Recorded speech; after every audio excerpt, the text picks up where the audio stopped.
On se retrouve pour le premier shortcast de l'association Citoyenneté Possible. C'est un petit déjeuner thématique enregistré le mercredi 20 janvier 2021. On a créé ces rendez-vous pour échanger nos connaissances et pratiques. Alors, 1 à 2 fois par mois, on se retrouve pour aborder des enjeux liés à l'actualité et que le travail de terrain de l'association enrichit sans cesse. Chaque thème est animé par un ou une intervenante de notre équipe. Swat Belhaddad est notre première invitée pour discuter de la lutte contre les racismes, l'antisémitisme et le sexisme grâce à l'éducation populaire. Swat est la fondatrice de l'association. Elle travaille sur la cohésion sociale depuis plus de 30 ans. Par la lutte contre les racismes, antisémitisme, sexisme, extrémisme violent et discrimination. Nous, on avait envie de raconter notre expérience de terrain à travers justement le prisme de l'éducation populaire, puisque c'est vraiment notre approche. Alors, concrètement, vous savez donc on est très engagé sur les questions de citoyenneté, du vivre ensemble, même. Et pour nous, ça passe énormément par la déconstruction du préjugé. Le préjugé raciste, antisémite, sexiste, homophobe, et j'en passe. En petite parenthèse, au début, on travaillait sur racisme, antisémitisme, sexisme.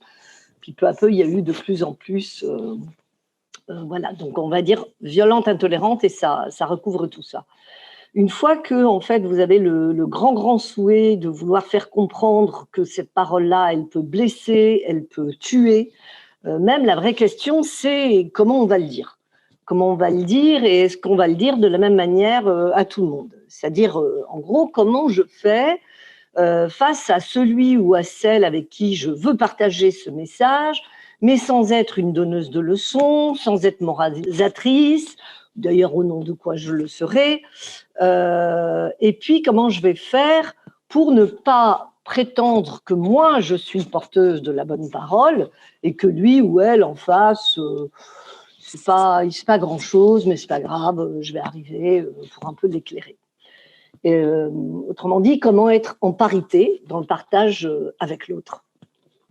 Et bien en fait, de façon très vulgarisée, très rapide, c'est ça l'éducation populaire, justement. L'éducation populaire, ça se pratique en fait hors des bancs de l'école et hors de l'influence des parents. L'éducation populaire, ça place les gens en fait au cœur de leur apprentissage. C'est-à-dire qu'on part des expériences, des situations et des réalités des gens, nous, de nos publics et nos participants, et on ne sépare pas l'action de l'analyse. Il n'y aurait pas certains qui réfléchissent, tandis que d'autres font. Voilà, donc pratique et théorie est un yo-yo permanent. Autrement dit, on part d'une conviction qui est qu'on a tous et toutes quelque chose à apprendre de l'autre, toujours dans ce rapport de parité. Alors, l'objectif de l'éducation populaire, c'est quoi?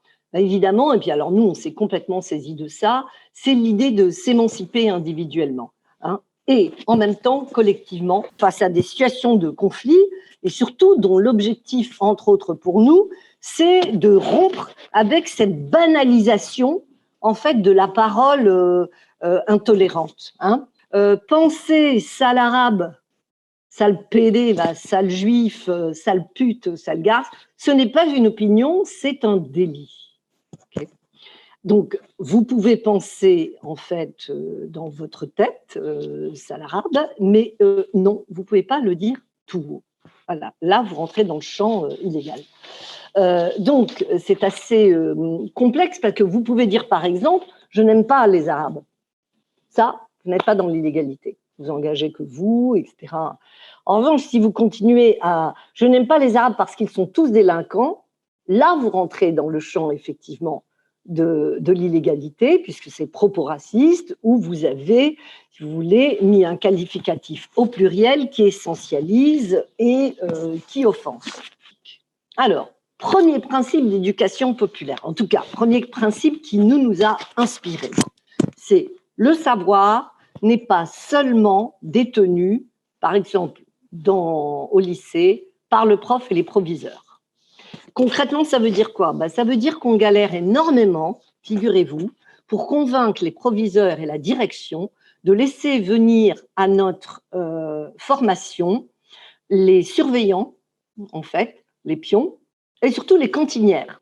Sauf que si vous donnez à l'enfant ou au jeune la représentation de l'autorité ou sinon de l'autorité de l'adulte, du référent adulte, que comme celui du prof ou du proviseur, la cantinière, elle n'a aucune importance, alors qu'elle est également adulte, alors qu'elle fait quand même partie de cette chaîne pédagogique et qu'elle pourrait avoir un rôle tout à fait important et dans des temps qui sont hors classe. Un deuxième principe, c'est la conviction profonde et sans démagogie, s'il vous plaît, que les gens sont porteurs de savoir, même s'ils l'ignorent encore. Je m'explique. En fait, nous, quand on arrive, nous, intervenants, intervenantes, on n'arrive jamais comme des experts. On a un postulat et qui n'est pas idéologique, qui est quelque chose qu'on a tout le temps vérifié sur le terrain, c'est que les gens savent beaucoup de choses, mais ils ne le savent pas toujours, ils ne le savent pas assez. Le petit plus qu'on peut avoir, c'est de savoir qu'ils ne savent pas et qu'ils vont savoir. Voilà, on sait qu'au bout de 3 jours, ça va se faire. Nous, donc, on est vraiment fans de nos publics, travailleurs sociaux, parce qu'on pense que les 3/4 de la population ne connaissent pas leur mission. Les 3/4 des gens en France ne savent pas ce qu'est une mission locale, ne savent pas ce qu'est un travailleur social, un éducateur, alors que réellement, ils sont les piliers de notre cohésion. C'est-à-dire qu'il y a vraiment des zones où si ces corps-là professionnels n'existaient pas, ça chaufferait vachement plus vite, vachement très, très, très fort. Et voilà, moi, je trouve, nous tous, à Citoyenneté Possible, on a beaucoup de considération pour ces professionnels-là. Et en fait, très souvent, ils sont le nez dans le guidon, donc ils ne mesurent pas forcément leur savoir. Nous, on a un principe, hein, c'est Yaka, il faut, on ne connaît pas. L'injonction, c'est vraiment absolument banni chez nous. Et puis un jeune qui dit comme ça, Madame, pour l'entretien, je dois m'habiller comment? Et alors non, on dit, mais pourquoi vous voulez que nous, en tout cas, Citoyenneté Possible, on aille dire à ce gamin, ah ben alors il faudrait que tu mettes ceci, que tu mettes cela, etc., etc. C'est l'échec total de notre point de vue. C'est-à-dire on lui donne la réponse, lui il va exécuter, peut-être il va aller se mettre sa chemise dans laquelle il ne va pas être à l'aise du tout, parce qu'il va avoir le sentiment qu'il faut juste répondre à un code social qu'il ne s'est pas approprié, en fait, par lequel il n'est pas arrivé lui-même. Donc, dans ce cas-là, on répond, eh ben, qu'est-ce que vous en pensez? Puisqu'on vous voit toujours en jeune, qu'est-ce que vous en pensez? Alors, c'est toujours au début, là, la même réaction, c'est je sais pas. Et alors là, il y a un principe qui est très important, c'est de donner du temps aux gens. Je ne sais pas si vous savez, mais le temps de parole d'un élève par an, il est de 20 minutes.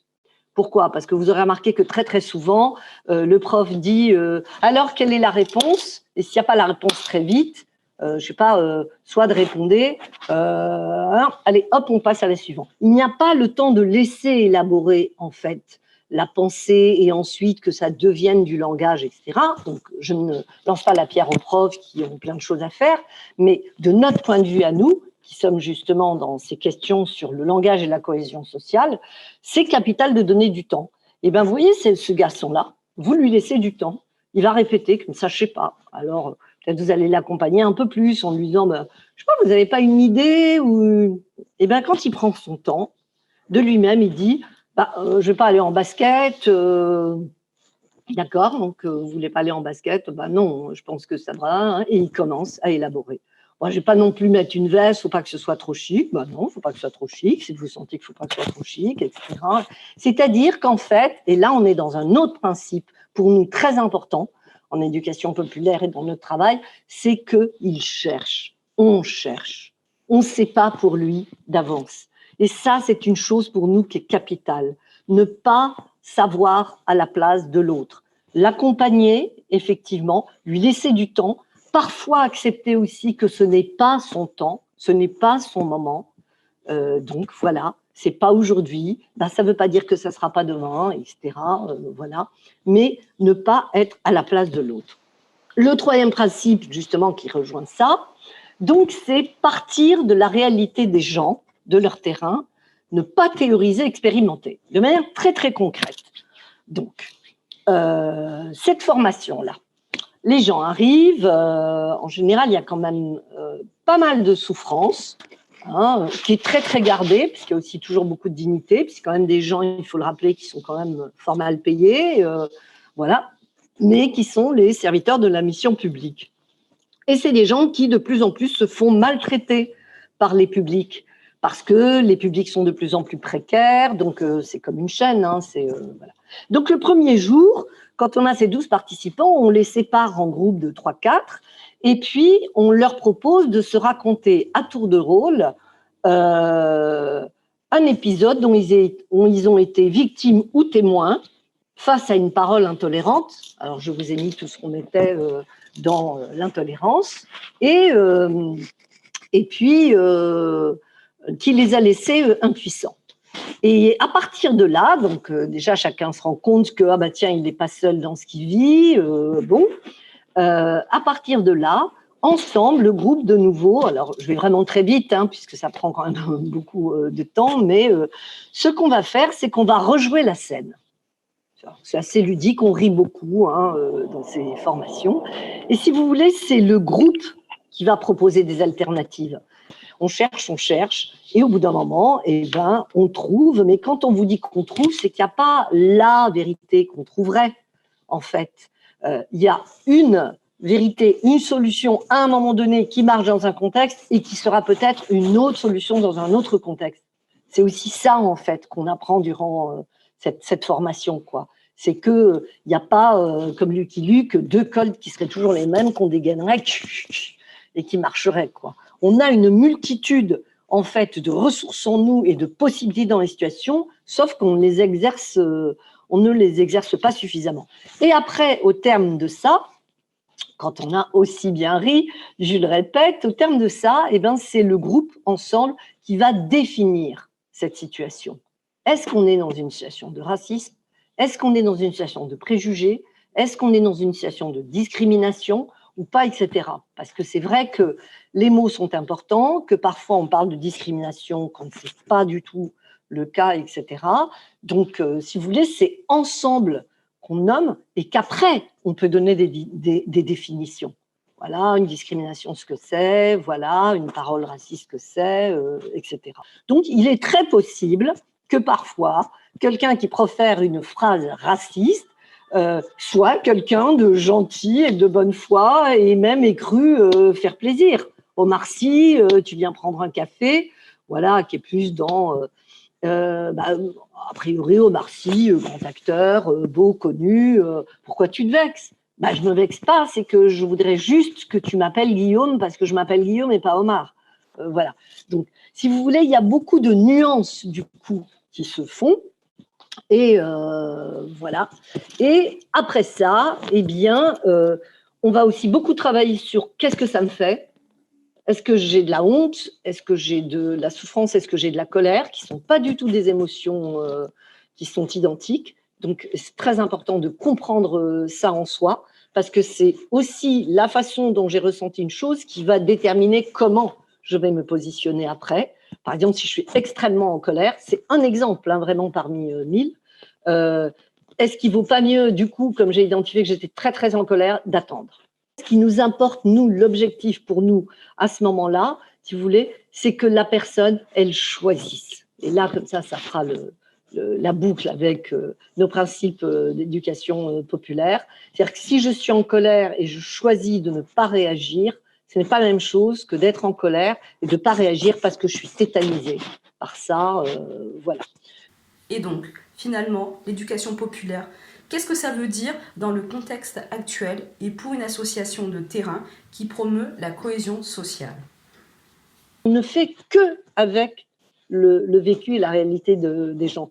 C'est pour ça que depuis, on ne travaille qu'en systémie. Nous, on travaille sur plusieurs territoires. Voilà. Et en fait, si vous voulez, l'idée, c'est aussi de se dire que, par exemple, on travaille sur ces questions-là. La question de la protection des mineurs n'est pas du tout notre expertise, du tout. Voilà. Par contre, ce qu'on sait faire, c'est réunir les gens pour les mobiliser leurs ressources pour que eux, en fait, cherchent leur propre posture et prévention par rapport à ce sujet. Donc, c'est ce qu'on a fait. On a fait une réunion citoyenne et c'est incroyable. En 3 heures, au bout des 3 heures, chacune des 22 personnes s'était donné une mission à faire, etc., que le confinement a complètement suspendu. Mais voilà, on est dans une co-construction, ce qui n'est pas simple parce qu'on ne sait pas, en fait, toujours vers où on va, mais on sait ce qui nous porte.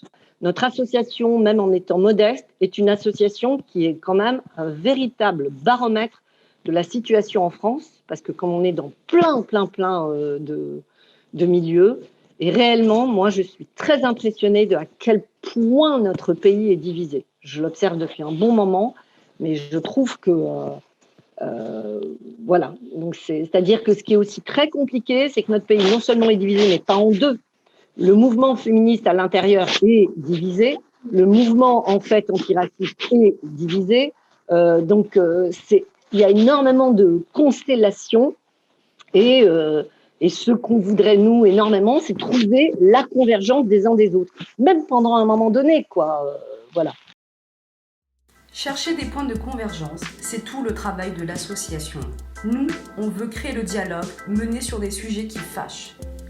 N'hésitez pas à nous rejoindre à nos prochains petits déjeuners thématiques. Retrouvez toutes les informations pratiques sur notre site internet citoyennetépossible.com sur la page Notre calendrier. Pour nous soutenir, abonnez-vous à la page, likez la vidéo, laissez des commentaires. Et surtout, prenez soin de vous, buvez une tisane et continuez de dialoguer.